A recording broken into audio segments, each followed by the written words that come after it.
commencer, je reçois sur ce plateau Estime Sanza, le chargé de communication digitale à Vox TV pour le tour d'horizon de l'actualité parue sur le net.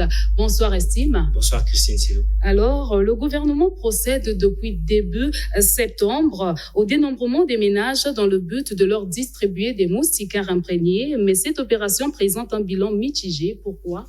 En effet, Christine, l'opération du gouvernement a été mise à mal par une rumeur qui circule et qui dit que les moustiquaires qui vont être distribués seraient empoisonnés. En conséquence, certains ménages refusent de se faire recenser, redoutant des moustiquaires qui seraient novices à la santé. Nous avons aussi appris par une source fiable qu'un agent recenseur a même été agressé dans le cadre de cette opération dont l'objectif final est de contribuer à la lutte contre le paludisme, donc sauver des vies. Pour certains internautes, cette situation est ubuesque, alors que d'autres semblent accorder du crédit à la rumeur. Je vous propose de faire le tour de commentaires. Commençons avec le commentaire d'Armel Brice qui semble connaître ce qui a déclenché la rumeur. Selon sa version, un fichier audio aurait été émis et diffusé par une dame qui, semblerait-il, réside au Canada.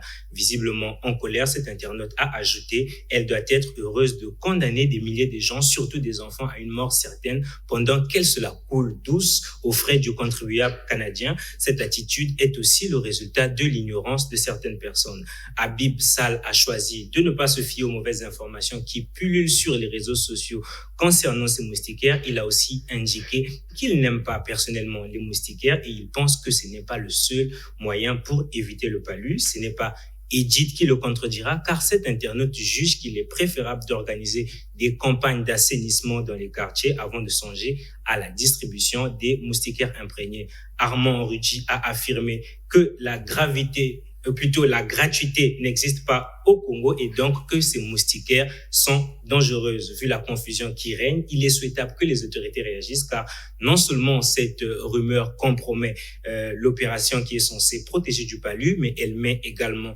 en danger les agents qui courent en permanence le risque d'être agressés par les familles en colère.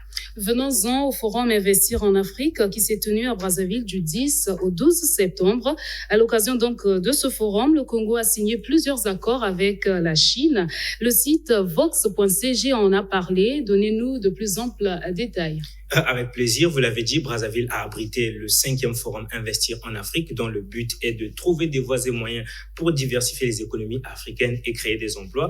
Pour le Congo, les premières retombées de ce forum ne se sont pas faites attendre. Le pays a signé avec la Chine 7 accords qui touchent plusieurs domaines. Il y a un accord qui concerne l'énergie, un autre qui concerne le protocole économique entre la Banque de développement des États de l'Afrique centrale et la Banque de développement de Chine. Il y a également un accord qui a été signé concernant la zone économique spéciale de Pointe-Noire. Les réactions suscitées par ce sujet sont nombreuses sur notre page Facebook. Alors, nous avons une réaction de Sumbu Petro qui estime que cette signature est une bonne chose. Dans son commentaire, il a aussi fait part de son souhait, celui de voir des cadres congolais aux commandes des entreprises chinoises. Cet internaute a constaté que dans les entreprises chinoises, très souvent, seuls les ouvriers sont de nationalité congolaise. Ce forum est la bienvenue, mais en apprenant que seulement 7 accords ont été signés avec la Chine, cela prouve à suffisance que la République du Congo n'est pas un pays attractif. C'est le commentaire laissé par Meskindal, un internaute qui nous suit sur Facebook. Geller, quant à lui, estime que c'est bien de signer les accords, mais les populations veulent du concret. Cependant, Chris a l'impression que depuis que le Congo a commencé à signer les accords avec la Chine, rien ne marche. Le pays est toujours parmi les derniers et aujourd'hui, par exemple, même le Rwanda nous dévance. Christine, je disais tout à l'heure qu'il y a la zone économique spéciale de Pointe-Noire qui est aussi concernée par ces accords. Permettez-moi de me projeter dans le futur. J'imagine qu'à terme, les zones économiques spéciales de Pointe-Noire, il y sera produit des biens et services qui seront sans doute appelés à être acheminés à Brazzaville. Cela se fera sans doute par la voie ferrée ou plutôt par la route. D'après les informations en notre possession, le chemin de fer va être réhabilité dans un futur proche, ce qui est une bonne chose. Mais au niveau de la route nationale numéro 1, par contre, il se pose un problème, celui des prix des passages au péage, qui sont jugés élevés par les usagers. Depuis le 9 septembre, de nouveaux tarifs sont entrés en vigueur, mais la population est toujours insatisfaite car le taux de rabais promis par le gouvernement n'a pas été respecté par l'entreprise à qui cette route a été concédée. Je vais vous lire quelques réactions des internautes. Soumis sur les réseaux sociaux, Chris considère que c'est de la cacophonie. Dans son commentaire, il a rappelé que le gouvernement avait annoncé moins 50% sur toutes les catégories, mais force est de constater que la parole du gouvernement n'a plus son poids. Stéphane pense lui aussi qu'il y a toujours un souci au niveau des taux de réduction. Le gouvernement avait annoncé 50% de réduction, il a martelé là-dessus, pendant que sur le terrain, le rabais est dans l'ordre de 35%. C'est de la distraction. Au Cameroun, tous les véhicules payent 500 francs CFA à chaque péage. C'est ce qu'a écrit Charmok. Willy Arnold trouve cette situation paradoxale car d'un côté, on veut encourager les échanges entre régions du pays en construisant les routes et de l'autre, on veut, et j'utilise ces termes, racketter la population. Cet internaute soutient qu'il ne devrait pas avoir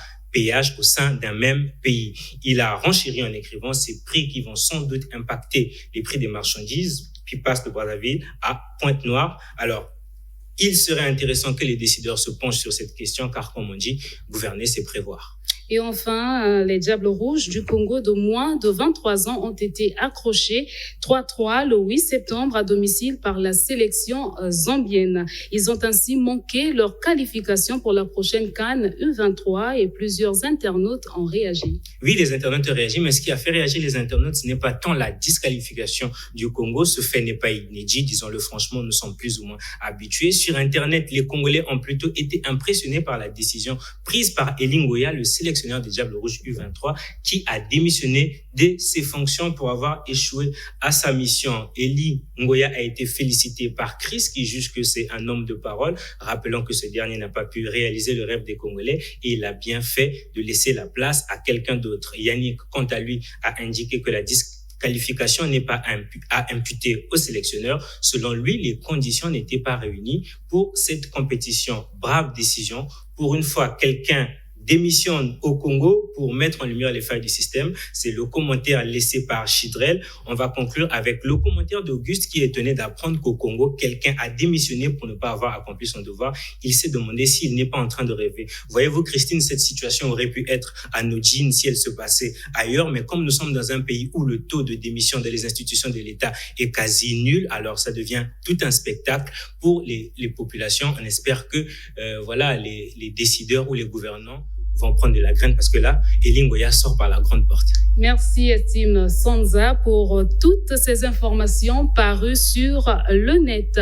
Je rappelle que j'ai reçu sur ce plateau Estime Sanza. Il est chargé de communication digitale à Vox TV. Il était question avec lui de faire le tour d'horizon de l'actualité parue sur le net.